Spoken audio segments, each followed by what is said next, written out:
The candidates for November are set. I know Donald Trump's type. Between now and Election Day, we are not going back. A campaign season unfolding faster. Kamala Harris is not getting a promotion Than any in recent history. Make America great again. Follow it all with new episodes every weekday on the NPR Politics Podcast. Are you enjoying this podcast? Well, you have KUOW members to thank for that. KUOW members make the trusted local journalism and storytelling you hear on this show possible. Become a member today and help support the production of this podcast. It only takes a minute. Make a donation at KUOW.org or follow the link in the show notes. And thanks. Hey there, you're listening to Soundside. I'm Diana Opong. Often when we think about homelessness, it's from a big picture view. The increasing numbers each year, the amount of funding going towards affordable housing. It's a big problem that needs big fixes. But those fixes are a long time coming. And for people experiencing homelessness every day, it's filled with reminders of their outsider status. Little indignities that continually chip away at their self-image and their well-being. Big solutions and tough choices absolutely need to be made, but small comforts and kindnesses can also make a big difference in someone's day. That's what brings many people to the Maple Alley Inn in Bellingham. It's a free lunch program run by a nonprofit and housed in a local church. And it provides a hot meal twice a week to anyone who needs it. The biggest draw, however, may be the coffee cart that's run by an 85-year-old volunteer. Kyle Norris brings us this story. Ursula DeWit always looks sharp. Today she's wearing some white silky jogger pants with pink and purple splashes and a lavender blazer. Ursula is a local, born and raised here in Bellingham. And she's volunteered at the Maple Alley Inn, a free meal program in Bellingham, for 36 years. And the people who come here for lunch adore Ursula. I gotta come to see my wife real quick. Haven't seen my wife. Larry, you have so many wives. No, yes. you know you are the one. You know you're the one. Thank you, Larry. That's a fact. You don't get them. The program serves delicious and nutritious meals for guests who do not have access to decent or consistent food. Around 10 years ago, the program started scaling back on serving dessert to be a little more healthy. But Ursula wanted there to be some kind of dessert. So she started doctoring up the coffee with fancy creamers. When somebody suggested once that, you shouldn't serve sugar, which is my life is sugar, I decided, I could give them hazelnut, French vanilla, caramel macchiato, and I started buying all those. And ever since then, she set up her makeshift coffee cart in the corner of the dining hall. There's a selection of flavored creamers, sugars, and teas and hot cocoa packets, which she buys with her own money. Ursula prides herself on her thriftiness, and she'll drive all over town to find the cheapest price for something like the Cinnabon-flavored powder creamer, which is a thing, and which cost her 99 cents at grocery outlet. People here can really zhuzh up their drinks. How many sugars can I have with my coffee? As many as you want. And, make a mocha using a hot cocoa packet and coffee. Some people tell me that I could beat any coffee shop in town. And just like any good barista, Ursula knows people's preferred drinks.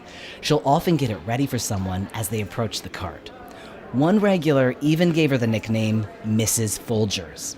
And while the coffee is good, people gravitate to Ursula to talk about light and fluffy things like the weather, and also serious stuff like their health issues or housing concerns.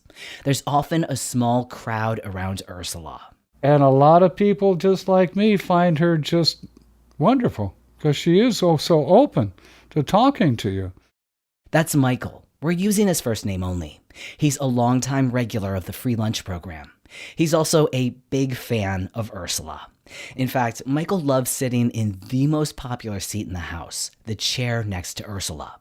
He and the other folks chat with her and each other, taking their time and enjoying their drinks. Ursula is always smiling and sharing her stories over coffee. She's amazing. She had a birthday last month. She turned 85 years of age, and I swear, her memory is better than mine, and I'm 10 years younger. I just never tire of asking her a question. What was Bellingham like? What was it like to grew up in Bellingham back in those days when it was so small, when there was no freeway. There was no Costco. There was no mall, right? There were just these little shops and little grocery stores, you know?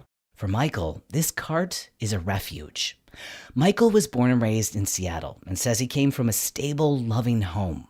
He struggled with an alcohol addiction for much of his life and spent 3 years living on the streets of Seattle and Bellingham and 20 years living out of his van. These days, Michael lives in a hotel. He says when he lived on the street, people ignored him. You got a backpack on your back, you got a bedroll under your arm, it's obviously you're homeless. How many times have I walked down the street and somebody that's coming right at me turns to look the other way? They don't want to see me. They don't want to stop and talk to me. A homeless person. They just walk right on by. Michael says on the street, he also dealt with violence and not knowing who he could trust. But Michael says then he would come to the Maple Alley Inn and have the opposite experience with Ursula, who was ready to chat. Michael says Ursula's openness and warmth touched him. She reminds me of how safe I felt with my parents for so many years. I'm safe around her. He says being around Ursula and the other staff members here helped him start to trust people. And that led to Michael making some big life changes, including becoming sober, which he's been for more than a decade. Michael says it was a big deal knowing that Ursula was on his side. My motto is kindness. The word kindness. These people just need some kindness in their life.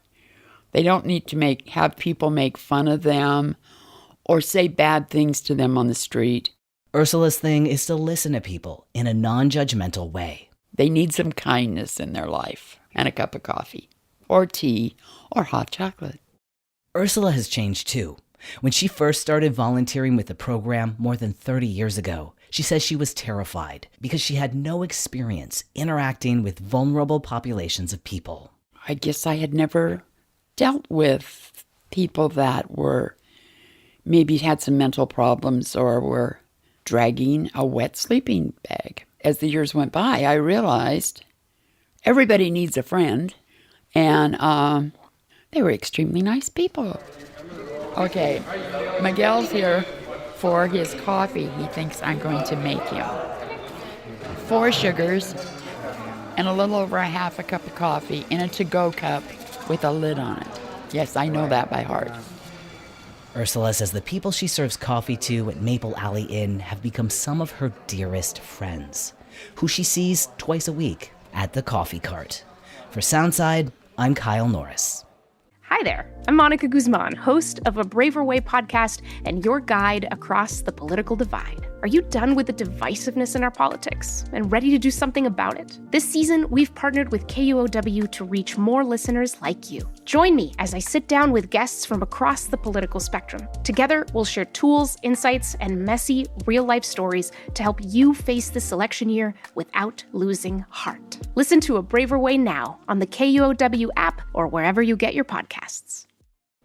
To dive deeper into the impact of kindness and local efforts like those at Maple Alley Inn, I'm joined by April Ballard.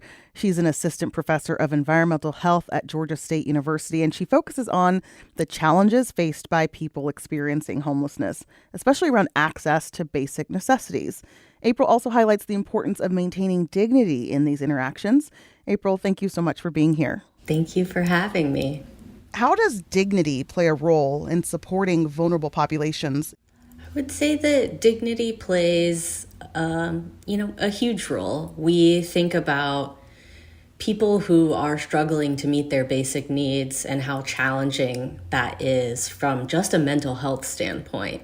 And that's not considering the fact that this has real physical implications on people's health, living outside, not being able to eat food, not being able to drink water. All of those things are going to negatively impact your physical health. But then also if you're not being treated like a person, if people aren't looking at you in the eyes, they're not asking what your name is, they're kind of ignoring you, then that can really just exacerbate everything that you're already going through. But I really think about it on an interpersonal level. So think about when you're going to the grocery store and you're walking out and someone is there and they ask you for money. Some of us maybe don't want to give money. Some of us do. Some of us have cash. A lot of us don't. But I think about dignity as in just answering that person. Whatever the answer is fine. But just looking at them and saying, hey, I can't right now, or hey, I don't have cash right now. And I think that that's okay. But just answer a person like you would at your job when someone comes up to you and asks a question. In his reporting, Kyle illustrated that dignity can be part of the solution for helping those most in need. But in order to treat people with dignity, it seems essential to confront the misconceptions that often surround homelessness. What are some common misunderstandings about dignity as it relates to individuals who are unhoused? And I know we're talking about this in a very broad way and not considering the actual individual in this, right? We're sort of grouping people together. But with that in mind, what are some of those common misunderstandings? Yeah, and I appreciate your clarification about the individual versus, the generalization population. And, I'm a population health scientist, so that's how I also, think about things as kind of zooming out. And when we're looking at, the totality of people who are experiencing houselessness. And I think that's helpful in this instance, specific to your question, because we think about the different demographics across this population. And actually, not everyone is experiencing mental health challenges. And not everyone is, has substance use disorder.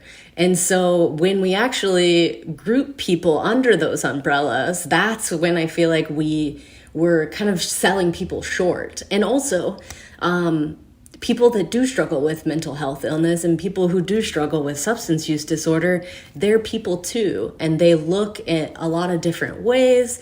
And there are probably just as many people who are housed that are struggling with those issues. And so I think one thing that feels a little unfair to me regularly is that when you have a house, you're able to experience those hardships privately. But when you don't have a house, you can't experience those privately. It becomes a very public thing.